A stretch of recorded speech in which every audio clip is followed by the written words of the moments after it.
कितने प्यारे हैं ना ये जीव। क्या सृष्टि के रचयिता ब्रह्मा जी ने इन जीवों को इंसानों का भोजन बनने के लिए भेजा है? दोस्तों, क्या मांस खाने से पुण्य मिलता है या फिर पाप?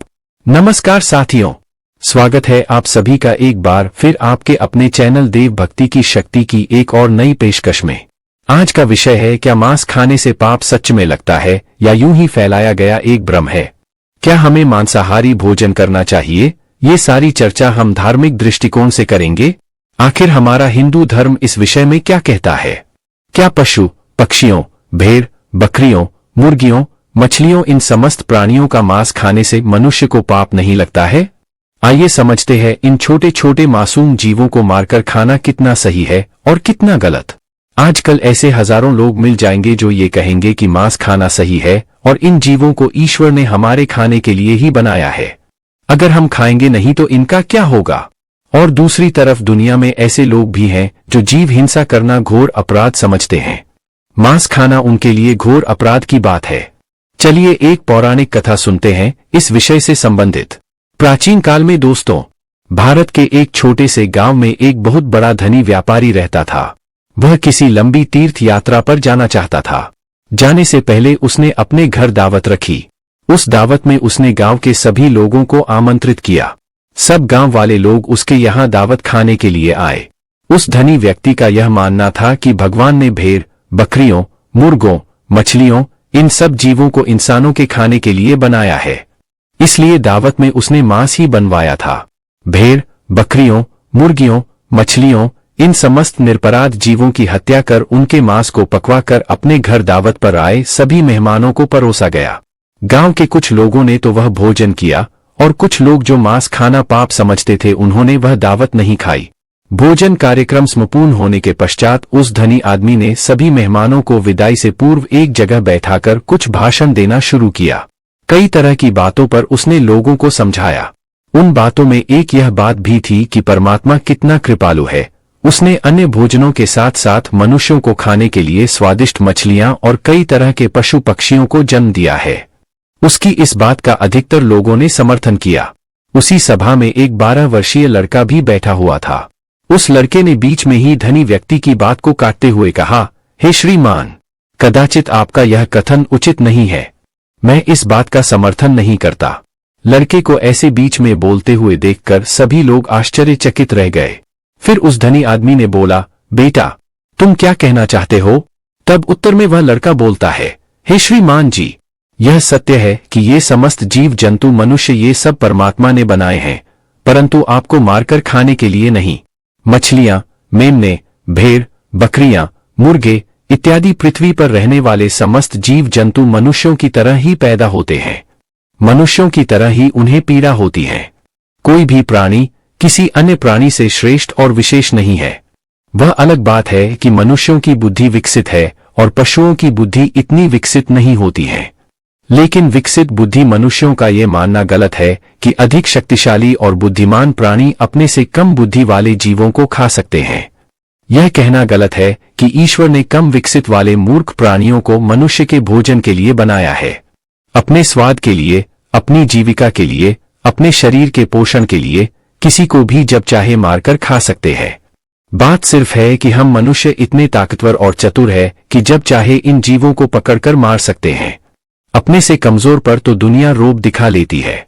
इसका मतलब यह नहीं कि वे आपसे कमजोर हैं। आपकी पकड़ में आ जाते हैं तो भगवान ने उन्हें आपके खाने के लिए ही बना दिया है। जरा सोचिए, मच्छर और पिशु हमारे शरीर का रक्त पीते हैं।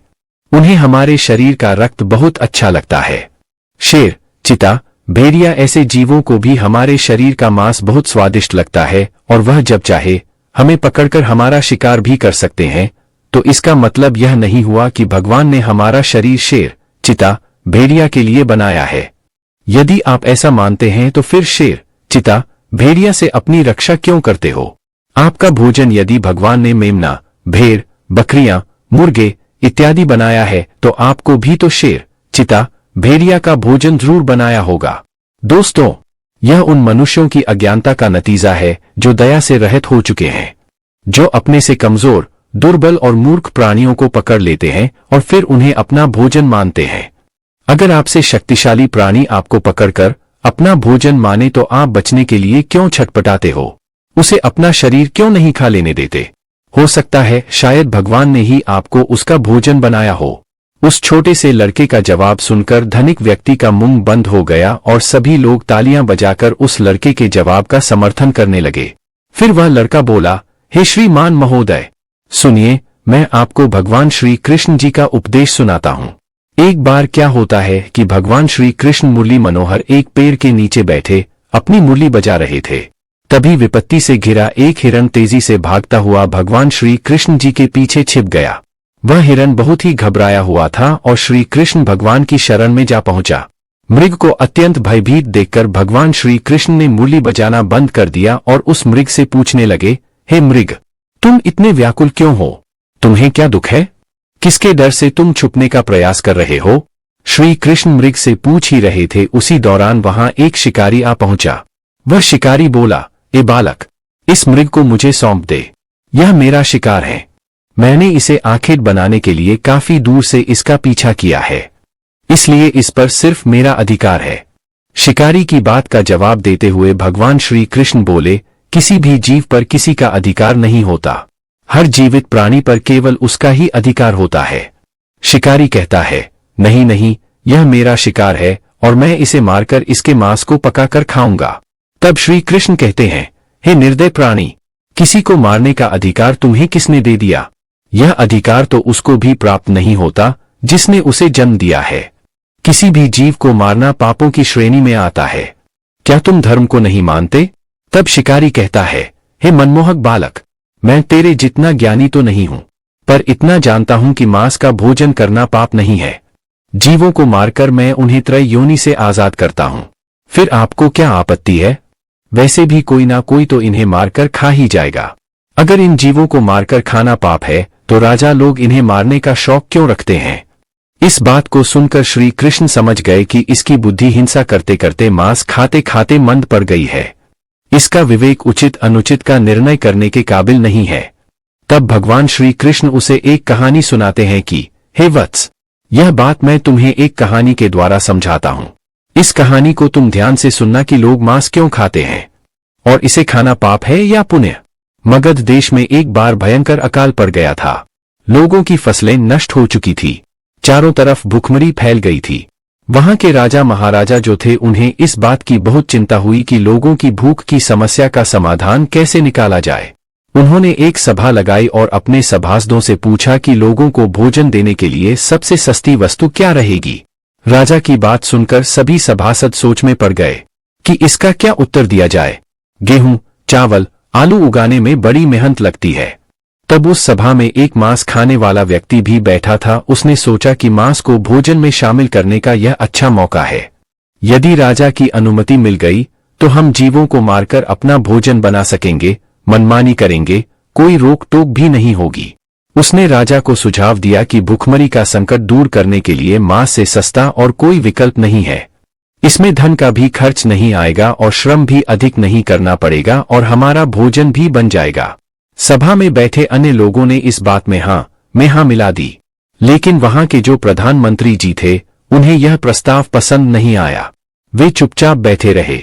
राजा ने पूछा, हे प्रधानमंत्री जी, आप चुप कैसे बैठे हो? आपकी क्या राय है इस विषय में? तब मंत्री जी ने कहा, महाराज, मेरे हिसाब से मांस सस्ता विकल्प नहीं है। इस विषय पर मैं अपनी राय आपको कल दूंगा। फिर जब रात होती है तब प्रधानमंत्री उसी शख्स के घर पहुंच गए जिसने मांस खाने का प्रस्ताव दिया था। अचानक अपने घर मंत्री को आया देख वह घबरा गया। सोचने लगा जरूर कोई अनहोनी हुई है। मंत्री ने कहा, भाई, शाम को ही महाराज की तबीयत बहुत खराब हो गई है। उन्हें किसी गहरी बीमारी ने घेर लिया है। राजवैद्य ने कहा है कि राजा साहब को अगर किसी बहादुर और हष्ट-पुष्ट इंसान का थोड़ा सा मांस मिल जाए तो वे ठीक हो सकते हैं। आप महाराज के बहुत बड़े विश्वास पात्र हैं, इसलिए मैं आपके पास आया हूं। आप राजा को बचाने के लिए जरूर अपने शरीर से थोड़ा मांस निकाल कर दे सकते हैं। राजा साहब को भी यही उम्मीद है कि आप इस काम के लिए इनकार नहीं करेंगे। आप इसके बदले में जितना चाहे धन ले, पर थोड़ा सा मांस दे दें। लाओ, मैं तलवार से तुम्हारे शरीर से थोड़ा सा मांस निकाल लेता हूं। मंत्री की यह बात सुनकर वह आदमी सन्न रह गया। उसके चेहरे का रंग उड़ गया। वह भागता हुआ गया और अपने घर में से 1,00,000 स्वर्ण मुद्राएं लाकर मंत्री जी को दे दी और बोला, माफ करना, मैं अपने शरीर का मांस नहीं दे सकता। इसके बदले में आप यह पैसे ले जाइए और किसी और को यह पैसे देकर उससे मांस खरीद लीजिए। मंत्री जी बोले, नहीं भाई, राजा ने विशेष रूप से आपका ही मांस लाने को कहा है क्योंकि आप बहुत तंदुरुस्त हैं। थोड़े से मांस में आपका कुछ नहीं बिगड़ेगा, पर राजा साहब की जान बच जाएगी। इसके लिए मैं तुम्हें राजा से बोलकर मंत्री पद भी दिलवा दूंगा। कृपया आप देरी ना करें, थोड़ा सा मांस निकाल कर दे। फिर वह शख्स मंत्री जी के पैरों में गिरकर बोला, मंत्री जी, मुझे माफ कर दो, इसके बदले में आपको अपना सब कुछ देने को तैयार हूं, पर मैं अपने शरीर को काटकर अपना मांस नहीं दे सकता। इतना कहकर वह वहां से भागने लगा। मंत्री जी बोले, आप भाग जाओगे, पर आपका परिवार तो यही रह जाएगा। उसने कहा, मंत्री जी, अपने प्राणों से बढ़कर कुछ नहीं है, जब मैं ही नहीं रहूंगा तो परिवार का क्या करूंगा। मंत्री ने कहा, आपको यहां से जाने की जरूरत नहीं है। तुम्हें मांस नहीं देना है तो मत दो, मैं किसी और के पास चला जाता हूं। इतना कहकर मंत्री जी उससे 1,00,000 स्वर्ण मुद्रा लेकर चले गए। अब उसकी जान में जान आई। इस प्रकार प्रधानमंत्री एक एक करके सभी मंत्रियों के घर गए। सबसे थोड़े से मांस का आग्रह किया, पर सबने अपनी अपनी तिजोरिया से, किसी ने 1,00,000, किसी ने 2,00,000, किसी ने लाखों रुपए तो दे दिए, पर अपने शरीर का मांस किसी ने नहीं दिया। मंत्री जी उन पैसों और मुद्राओं को लेकर अपने घर घर चले आए। वह रकम करोड़ों में इकट्ठी हो चुकी थी। अगले दिन सारे मंत्री सुबह सुबह ही राजा के पास पहुंच गए कि देखें राजा साहब स्वस्थ हैं या नहीं। उधर प्रधानमंत्री जी भी उन सारे पैसों को लेकर राजा के पास पहुंचे और उन पैसों को राजा के सामने रख दिया। वे पैसे करोड़ों में थे। राजा ने पूछा, मंत्री जी, इतने सारे पैसे किस लिए लाए हो? तब मंत्री जी ने पूरी कहानी सुनाई कि महाराज, मैंने झूठ मूठ का एक नाटक किया था। मैंने उन समस्त मंत्रियों से यह कहा कि राजा साहब की तबीयत बहुत खराब है, यदि उन्हें थोड़ा सा मनुष्य का मांस मिल जाए तो वे ठीक हो सकते हैं। हे महाराज, मंत्रियों ने मुझे इतने पैसे तो दे दिए, पर आपके उपचार के लिए अपने शरीर से थोड़ा सा मांस नहीं दिया। कल लोग सभा में मांस का भोजन बहुत सस्ता बता रहे थे। अब आप ही सोचिए कि जीवित प्राणी का मांस कितना सस्ता है और कितना महंगा कि थोड़े से मांस के लिए करोड़ों रुपए देकर उन्होंने मांस देने से इनकार कर दिया। मंत्री जी की बात राजा को अच्छी तरह समझ में आ चुकी थी। श्री कृष्ण जी ने उस शिकारी को समझाया कि देखो, अपना शरीर सबको प्रिय होता है, चाहे वह मनुष्य हो या कोई पशु। सबके मांस की उतनी ही कीमत होती है जितना सबके प्राण उतने ही मूल्यवान होते हैं जितने कि आपके। इसलिए किसी के शरीर को कष्ट नहीं पहुंचाना चाहिए। मनुष्य के जब अपने प्राणों पर आ बनती है तब तो उसे अपना शरीर बहुत प्रिय लगता है। दूसरे जीवों को मारने में वह एक पल भी नहीं लगाता, क्योंकि वह दर्दनाक पीड़ा उसको होती है, आपको नहीं। जिस दिन आपको होगी उस दिन मांस की कीमत आपको समझ आ जाएगी।